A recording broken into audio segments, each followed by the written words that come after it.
കൈലാസയാത്ര വിശേഷമായ ഒരുപാട് അനുഭവങ്ങളിലേതാണ് എപ്പോഴും.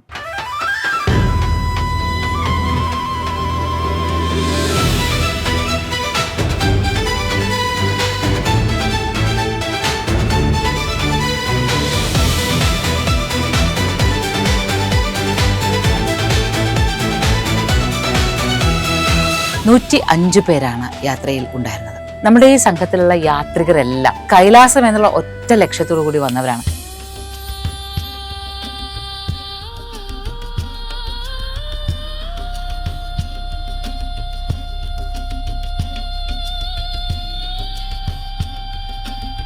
എത്തിയ അന്ന് രാത്രി എല്ലാവരും ഒത്തുചേർന്ന് ചെറിയ എല്ലാ സത്സംഗവും അതുപോലെ തന്നെ ഇനി ഏതാണ് മുറികൾ അതൊക്കെയുള്ള അന്വേഷണങ്ങളും ഒക്കെ ആയിട്ട് തിരക്ക് പിടിച്ചിരുന്നു.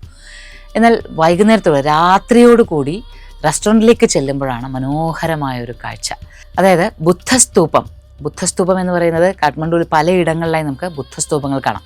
ബുദ്ധൻ്റെ അർത്ഥനിമീലിത നേത്രങ്ങൾ പതിപ്പിച്ച ആ ജ്ഞാനത്തിൻ്റെ തൃക്കണ്ണ് പതിപ്പിച്ചതും എന്നാൽ അതേസമയം നിർവാണ എന്ന ഭാവത്തിലേക്ക് എത്തുവാനുള്ള ബുദ്ധ സന്യാസിമാർ പിന്തുടർന്നു വരുന്ന 14 ഘട്ടങ്ങളെ 14 പടവുകളായി ആലേഖനം ചെയ്തിരിക്കുന്ന സുവർണ്ണ നിറത്തിലും വെളുത്ത നിറത്തിലും തിളങ്ങുന്ന ബുദ്ധസ്തൂപങ്ങൾ നമുക്ക് 4ഓളം ബുദ്ധസ്തൂപങ്ങൾ കാഠ്മണ്ഡുവിൻ്റെ നഗരഹൃദയ ഭാഗത്ത് തന്നെ കാണാം. അതിൽ പ്രധാനപ്പെട്ട ബുദ്ധസ്തൂപത്തിന് വളരെ അരികിലായിട്ടാണ് തിബറ്റ് ഇൻ്റർനാഷണൽ ഹോട്ടലുള്ളത്. അതുകൊണ്ട് തന്നെ എല്ലാ സമയവും നമ്മൾ ഭക്ഷണം കഴിക്കാനായിട്ട് എപ്പോഴൊക്കെ റെസ്റ്റോറൻറ്റിലെത്തുന്നു ആ ഓപ്പൺ റെസ്റ്റോറൻറ്റിൻ്റെ ഒരു വശത്തായിട്ട് നമുക്ക് ഇങ്ങനെ ബുദ്ധസ്തൂപം കാണാം. പിന്നെ അകലെ മലകളും അന്നപൂർണ്ണ മലനിരകളും പച്ചപ്പും നേപ്പാളിൻ്റെതായ പല ക്ഷേത്രങ്ങളുടെ ഭാഗങ്ങളും. പശുപതിനാഥത്തിലേക്ക് നമുക്കൊരു കഷ്ടിച്ചൊരു കിലോമീറ്റർ നടന്നാൽ പശുപതിനാഥത്തിലേക്ക് എത്താനാകും. അപ്പോൾ അതിൻ്റെ ഒരു അന്തരീക്ഷവും ഒക്കെ ആയിട്ട് മനോഹരമായൊരു താമസം. ആ താമസം ശരിക്കും ഞങ്ങളുടെ മനസ്സിൽ വിസയെക്കുറിച്ചുള്ള ആശങ്കകൾ അഥവാ ഉണ്ടായിരുന്നെങ്കിൽ തന്നെ അതിനെ ഇല്ലാതെയാക്കുവാൻ പ്രാപ്തമായിരുന്നു. അതുകൊണ്ട് തന്നെ യാതൊരു തരത്തിലും മറ്റൊരു ചിന്തയില്ലാതെ കൈലാസത്തിലേക്ക് പോവുക എന്നുള്ള ഏക ചിത്തതയോടുകൂടിയാണ് എല്ലാവരും ഒത്തുചേർന്നത്.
ചെന്നെത്തിയതിൻ്റെ 2ാം ദിവസം പ്രഭാതത്തിൽ, അതായത് കൈലാസയാത്രയ്ക്ക് വേണ്ടിയിട്ടുള്ള തയ്യാറെടുപ്പുകളോടുകൂടി എല്ലാവരും ഒത്തുചേർന്നതിന് ശേഷം അടുത്ത പ്രഭാതത്തിൽ പശുപതിനാഥ ക്ഷേത്രം ലക്ഷ്യം വെച്ചിട്ടായിരുന്നു ഞങ്ങളുടെ ആദ്യത്തെ യാത്ര.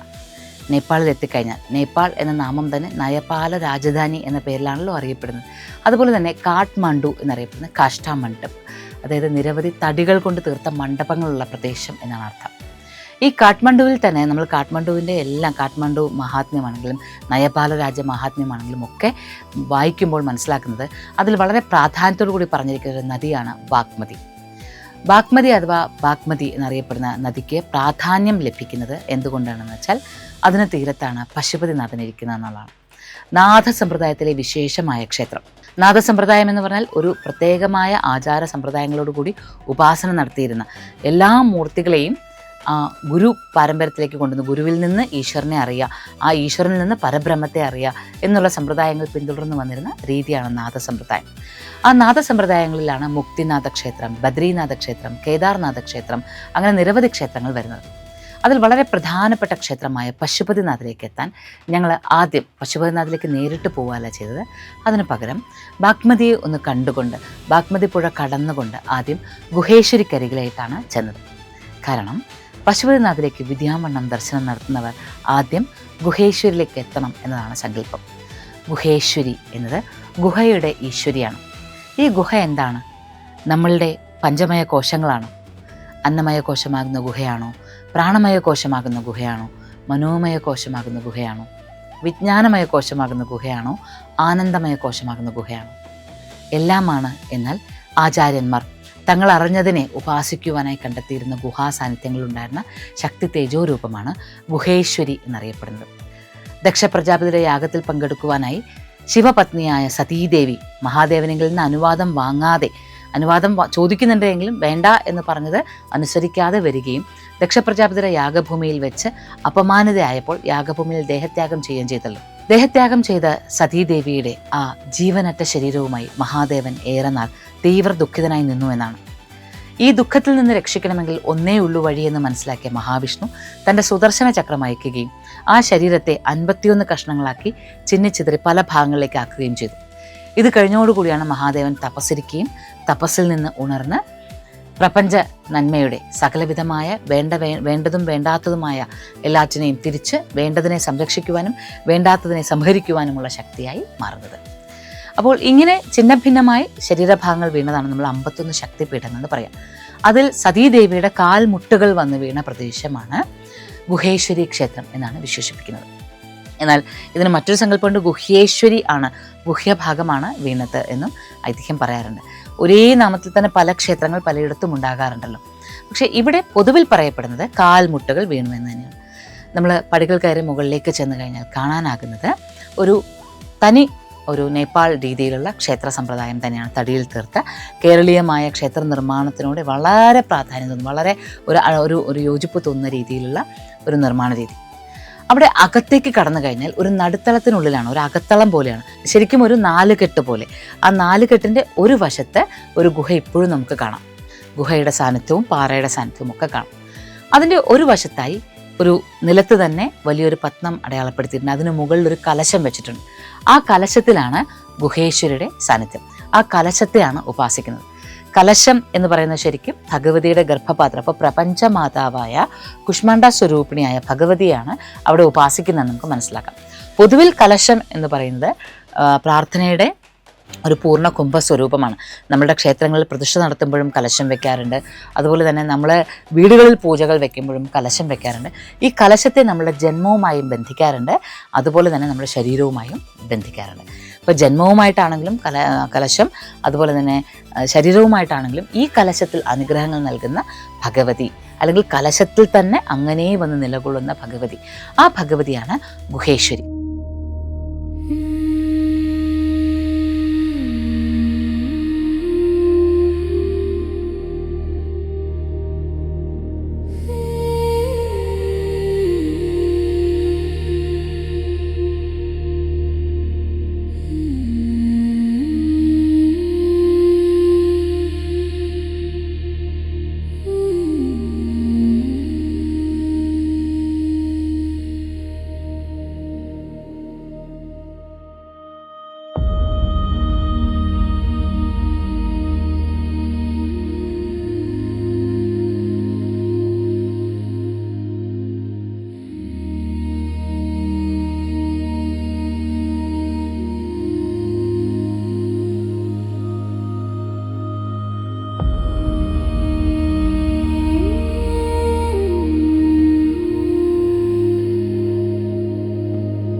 ഗുഹേശ്വരി ക്ഷേത്രത്തിൽ പ്രത്യേകമായിട്ടുള്ള നേവാരി എന്നറിയപ്പെടുന്ന ബ്രാഹ്മണ സമുദായത്തിൽപ്പെട്ടവർ 21 പൂജാരിമാരുണ്ടായിരിക്കണം എന്നാണ്. അവർ 21 പേരാണ് അവിടുത്തെ എല്ലാ പൂജാതി കാര്യങ്ങൾക്കും നേതൃത്വം കൊടുക്കുക. അതല്ലാതെ തന്നെ ബ്രാഹ്മണ സമുദായത്തിൽപ്പെട്ട മറ്റ് 2 വിഭാഗങ്ങൾ കൂടിയുണ്ട്. അതിലെ 9 പൂജാരിമാർ, 7 പൂജാരിമാർ എന്നിങ്ങനെ വേണം ക്ഷേത്രത്തിൻ്റെ മറ്റു കാര്യങ്ങൾ നോക്കുവാനായിട്ട്. പൂജാതി കാര്യങ്ങൾക്ക് ഈ 21 നേവാർ ബ്രാഹ്മൺസ് ആണ് ഉള്ളത്. അവർ ഇടത് കൈ കൊണ്ടാണ് ഭഗവതിക്ക് പൂജ ചെയ്യുക, അല്ലെങ്കിൽ വാമപൂജ എന്ന് പറയുന്ന പോലെ ഇടത് കൈ കൊണ്ട് പൂജ ചെയ്യുക. ഇടത് കൈ കൊണ്ട് പൂജ ചെയ്യുകയും വലത് കൈ കൊണ്ട് മറ്റെല്ലാ മൂർത്തികൾക്കും, അവിടെ അഷ്ടദേവതകളുണ്ട്, അഷ്ടദേവതാ സാന്നിധ്യങ്ങൾ, അഷ്ടദേവീ സാന്നിധ്യങ്ങളുണ്ട്, ഗണപതി സാന്നിധ്യമുണ്ട്, എല്ലാ മൂർത്തികളും ഉണ്ടെങ്കിലും ഇടത് കൈ കൊണ്ട് മാത്രം ഭഗവതിക്ക് ഉപചാരങ്ങൾ അർപ്പിക്കും. അതൊരു താന്ത്രിക് രീതിയാണ്, ഇടത് കൈകൾ കൊണ്ട് പൂജകൾ കൊടുക്കുക എന്നുള്ളത്. അതിവിടുത്തെ ഒരു സവിശേഷതയാണ്. ഗുഹേശ്വരിക്കരികിൽ വന്ന് പ്രാർത്ഥിച്ച്, അതായത് പശുപതിനാഥനെ അറിയുവാൻ, ആ നാദസമ്പ്രദായങ്ങളുടെ ഏറ്റവും വലിയ ഉണർവിനെ അറിയുവാൻ, അതുമാത്രമല്ല 5 മുഖങ്ങളോടുകൂടിയിരിക്കുന്ന പശുപതിനാഥനെ അറിയാനെങ്കിൽ നമുക്ക് ആദ്യം ഏറ്റവും ഗുപ്തമായിരിക്കുന്ന ശക്തിയെ അറിയണം. നമ്മളിൽ ഗുപ്തമായിരിക്കുന്ന ജ്ഞാനശക്തിയെ അറിഞ്ഞാൽ മാത്രമേ നമുക്ക് പശുപതിനാഥനെങ്കിലേക്ക് എത്താൻ പറ്റുകയുള്ളൂ എന്നുള്ളത് കൊണ്ടാണ് വിദ്യാമണ്ണമുള്ള ദർശനങ്ങളിൽ ഗുഹേശ്വരിയെ തൊഴുതിട്ട് മാത്രം പശുപതിനാഥനെ തൊഴണമെന്നുള്ള സമ്പ്രദായം വന്നിരിക്കുന്നത്. അപ്പം അങ്ങനെ ഗുഹേശ്വരിയെ തൊഴുത് അവിടെ നിന്ന് അനുഗ്രഹങ്ങൾ വാങ്ങിക്കൊണ്ടായിരുന്നു ഞങ്ങളുടെ പശുപതിനാഥിലേക്കുള്ള യാത്ര.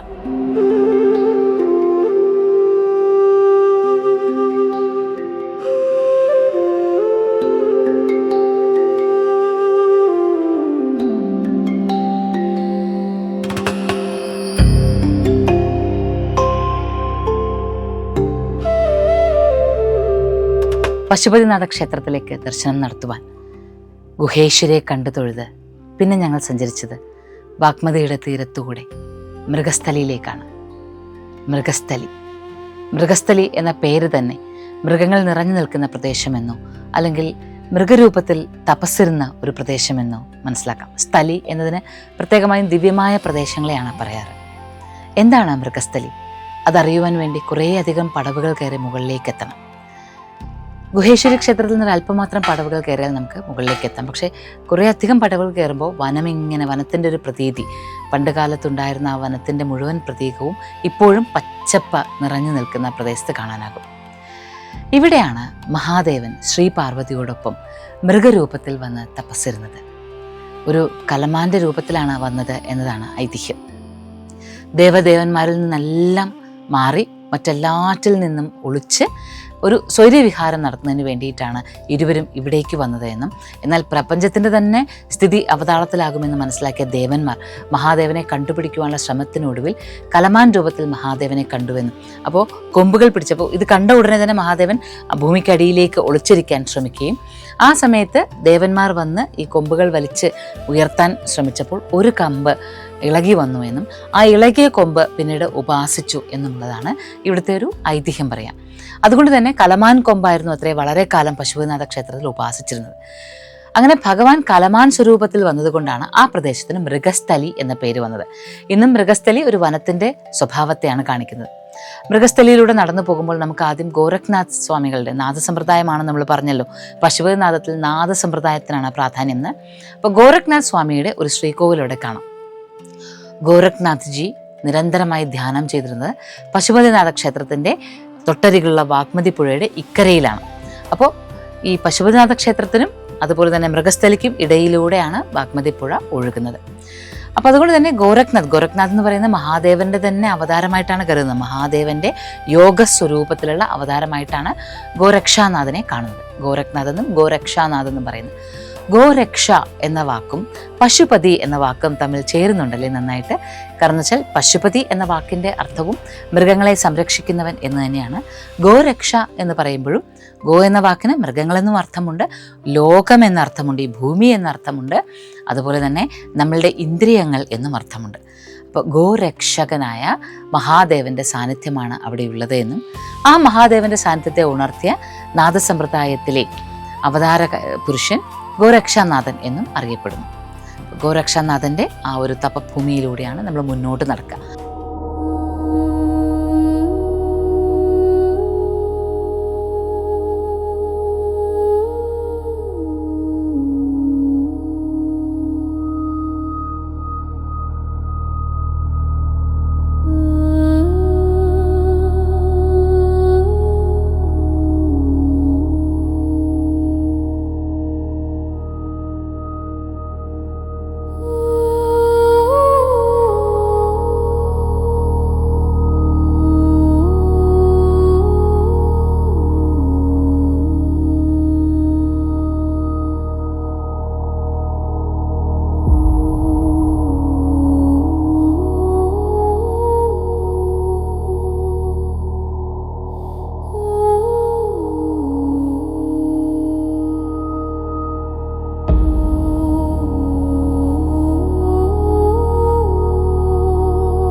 മുന്നിൽ നടന്ന് പിന്നീട് പടവുകൾ ഇറങ്ങി താഴേക്ക് വരുമ്പോൾ നമുക്കൊരു 12 മഹാലൈ എന്നൊരു പ്രദേശം കാണാം.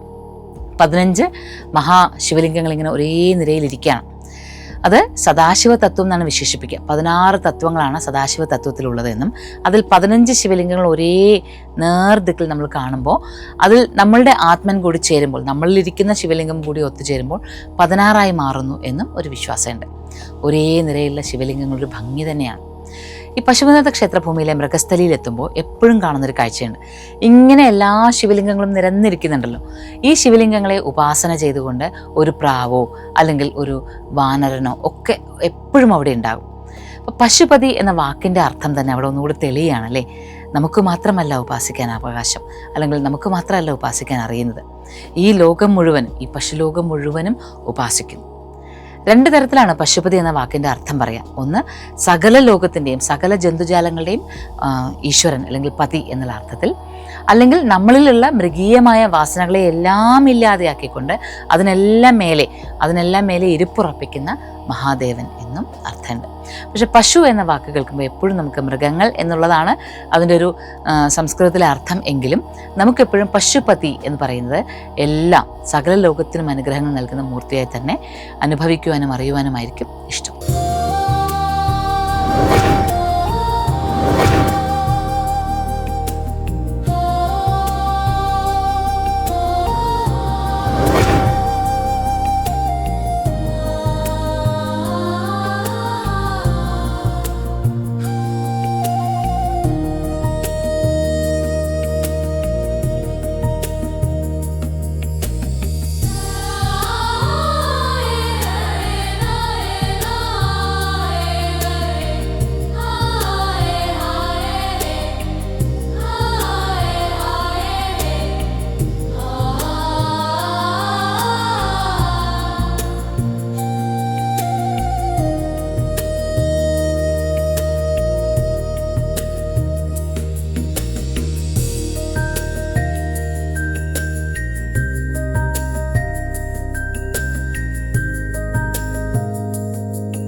പശുപതിനാഥുമായി ബന്ധപ്പെട്ട് മറ്റൊരു ഐതിഹ്യം കൂടിയുണ്ട്.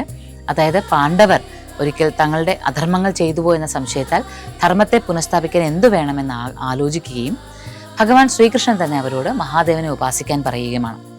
മഹാദേവനെ ഉപാസിക്കുവാൻ വേണ്ടി അവർ നോക്കും. മഹാദേവൻ ഇവരുടെ മുന്നിൽ പ്രത്യക്ഷപ്പെടാതിരിക്കുവാൻ വേണ്ടിയിട്ട് ഒരു കാളയുടെ രൂപം പൂണ്ട് ഒളിച്ചിരിക്കുകയാണ്. കാളയുടെ രൂപത്തിലുള്ള മഹാദേവനെ ഭീമസേനൻ കണ്ടുവെന്നും പുറകെ ഓടിച്ചെന്നുവെന്നും പിടികൊടുക്കാതിരിക്കുവാൻ വേണ്ടി ഈ കാള ഭൂമിയിലേക്ക് ആഴ്ന്നിറങ്ങാൻ ശ്രമിക്കുന്ന സമയത്ത് ആ ശിരസ് പിടിച്ച് വലിച്ചു എന്നുള്ളതാണ് ഐതിഹ്യം. അപ്പോൾ ആ മുഖം അല്ലെങ്കിൽ ആ ശിരസ് വലിച്ചു പിടിച്ച കൊമ്പുകളാണ് പശുപതിനാഥത്തിലുള്ളത് എന്നും ആ കാളയുടെ പൂഞ്ഞ് അഥവാ ആ കൂന് അതാണ് കേദാരനാഥത്തിൽ ഉള്ളതെന്നും മുഖമുള്ളത് രുദ്രനാഥത്തിലാണ് എന്നും കൈകാലുകളുള്ളത് തുംഗനാഥത്തിലാണ് എന്നും വിശ്വസിക്കപ്പെടുന്നുണ്ട്. നാഭി പ്രദേശമുള്ളത് മധ്യമഹേശ്വരം എന്നറിയപ്പെടുന്ന പ്രദേശത്ത്.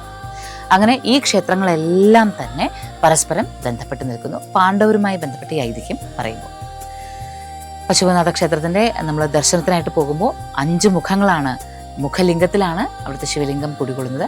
ആ ഓരോ ശിവലിംഗവും നമുക്ക് ഓരോ വാതിലുകളിൽ നിന്ന് കാണാനാകും. ആ വാതിലുകളിൽ നിന്ന് കാണുമ്പോൾ ഓരോന്നിനും, അതായത് തത്പുരുഷം ആദ്യം തന്നെ നമ്മൾ കാണുന്ന നന്ദി മുഖമാണ്. നന്ദികേശൻ വലിയ നന്ദിയാണ്. ക്ഷേത്രത്തിൻ്റെ പുറത്തു നിന്ന് നോക്കിയാൽ തന്നെ നമുക്ക് നന്ദികേശനെ കാണാനാകും. നന്ദികേശനോട് ചേർന്നിരിക്കുന്ന മുഖം, അതുപോലെ തത്പുരുഷം വാമദേവം സദ്യോജാതം അഘോരം ഈശാനം. സദ്യോജാതം, തത്പുരുഷം, വാമദേവം, അഘോരം, ഈശാനം എന്നിങ്ങനെ 5 മുഖങ്ങളോട് കൂടിയിട്ടാണ് പശുപതിനാഥൻ. അവിടുത്തെ മുഖലിംഗത്തിൻ്റെ സവിശേഷത തന്നെ അങ്ങനെയാണ്, 5 മുഖങ്ങളോട് കൂടി. അവിടുത്തെ പൂജാതി രീതികൾക്കും പ്രത്യേകതകളുണ്ട്. നമുക്കവിടെ മുഴുവൻ കാണാനാകുന്നത് നേവാരി ആർക്കിടെക്ചർ ആണ്. ഒരു നേവാരി ശില്പ നിർമ്മാണ രീതിയിലാണ് ക്ഷേത്രമാകെ നിർമ്മിച്ചിരിക്കുന്നത്. ഈ ക്ഷേത്രത്തിൽ ഏതാണ്ട് ഒരു ക്രിസ്തുബ്ദം 400 ആ കാലങ്ങളിൽ തന്നെ അതിന് പഴക്കമുണ്ട് എന്നുള്ളത് ചരിത്ര സൂചനകളിലൂടെ മനസ്സിലാക്കാനാകും. പൂജാരിമാരാകട്ടെ 2 പൂജാരിമാരാണ് അവിടെ ഉള്ളത്.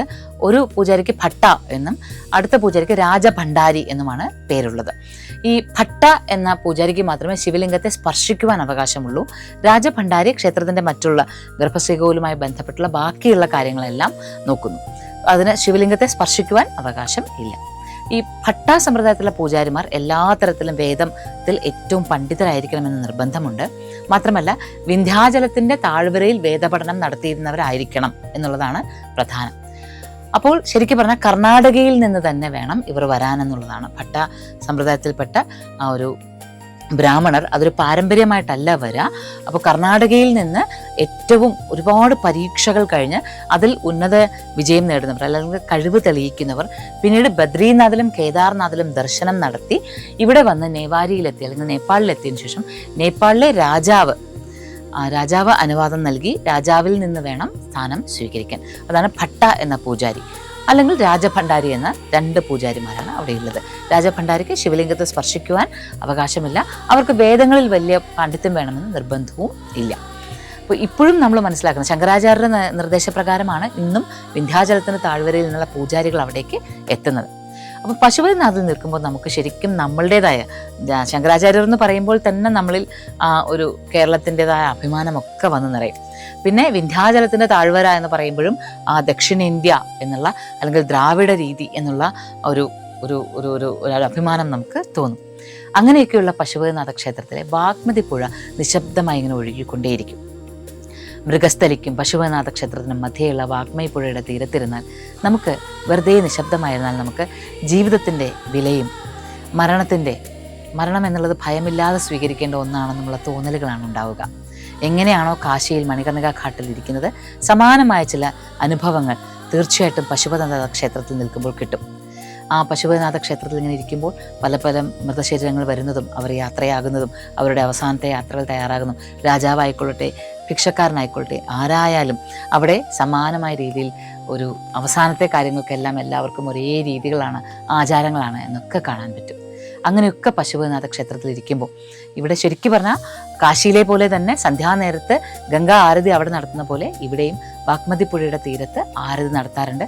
ആ ആരതി പശുപതിനാഥ ക്ഷേത്രത്തിൽ പ്രത്യേകമായി ദീപം തെളിയിച്ച് അവിടെ നിന്നൊരു ദീപത്തെ ഇങ്ങോട്ടേക്ക് കാണിക്കുമ്പോൾ ഇവിടെ ആരതി ആരംഭിക്കുന്നു. ഇവിടുത്തെ ദീപം അവിടെ പശുപതിനാഥനും കാണുന്നു എന്നൊക്കെയുള്ള വിശ്വാസങ്ങളുണ്ട്. അങ്ങനെയുള്ള പശുപതിനാഥ ക്ഷേത്രത്തിൽ ഒരുപാട് തവണ, അതായത് ഒരു തവണ അല്ല പോകാൻ സാധിച്ചത്. കാരണം ഈ വിസയുടെ അനുമതി ലഭിക്കാൻ വൈകുന്നത് കൊണ്ട് തന്നെ എല്ലാവരും മിക്കവാറും എല്ലാ ദിവസങ്ങളും രാവിലെയും വൈകുന്നേരവും, കാരണം ഞങ്ങൾ താമസിക്കുന്നിടത്ത് നടക്കാനുള്ള ദൂരേ ഉള്ളൂ, ബാക്കി എല്ലാ സ്ഥലങ്ങളും കാണാൻ, കാഠ്മണ്ഡുവിലെ ബാക്കി എല്ലാ സ്ഥലങ്ങളും കാണാൻ പോയെങ്കിലും പശുപതിനാഥിൽ ഒന്നിലേറെ തവണ പോകുവാൻ ഏവർക്കും സാധിച്ചു. അതും ഇത്തവണത്തെ കൈലാസയാത്രയുടെ ഒരു മഹാഭാഗ്യമായിരുന്നു.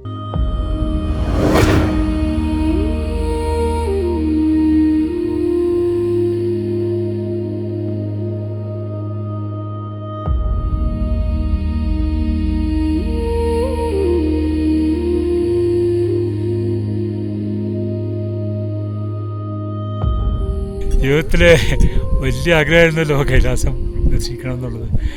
അങ്ങനെ കണ്ടപ്പോൾ വല്ലാത്ത എക്സൈറ്റ്മെൻ്റ് ആയിപ്പോയി. ഞാൻ പൊട്ടിക്കരഞ്ഞും ചിരിച്ചും അട്ടഹസിച്ചും വല്ലാത്ത ഒരനുഭവത്തിലായിരുന്നു. ആ മൂഡ് ഇപ്പോഴും പോയിട്ടില്ല. എന്താ കാരണം എന്ന് വെച്ചാൽ ഇന്നലെ ഞങ്ങൾ വന്നിറങ്ങിയപ്പോൾ ഇവിടെ കാണാമെന്ന് പറഞ്ഞാൽ ഞങ്ങളങ്ങനെ കാത്ത് ഏതാണ്ട് 1/4 മണിക്കൂറോളം ഇരുന്നിട്ട് ഞങ്ങൾക്ക് കാണാൻ പറ്റിയില്ല.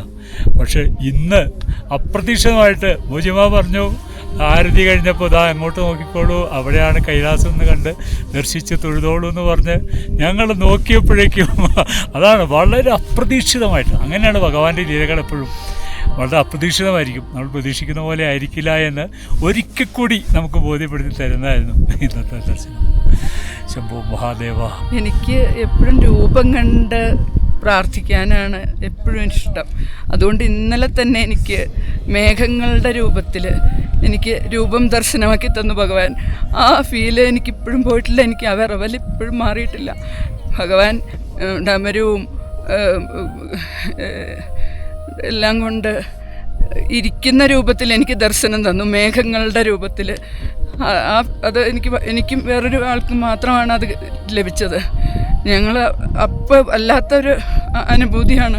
ഇപ്പം ഇത് കണ്ടപ്പോൾ ഒന്നുകൂടി സന്തോഷത്തിൻ്റെ ഒരു ഉന്മാദാവസ്ഥയിലാണ്. സത്യത്തിൽ ജീവിത ലക്ഷ്യം പൂർത്തീകരിച്ചതുപോലുള്ള ഒരു അനുഭവം.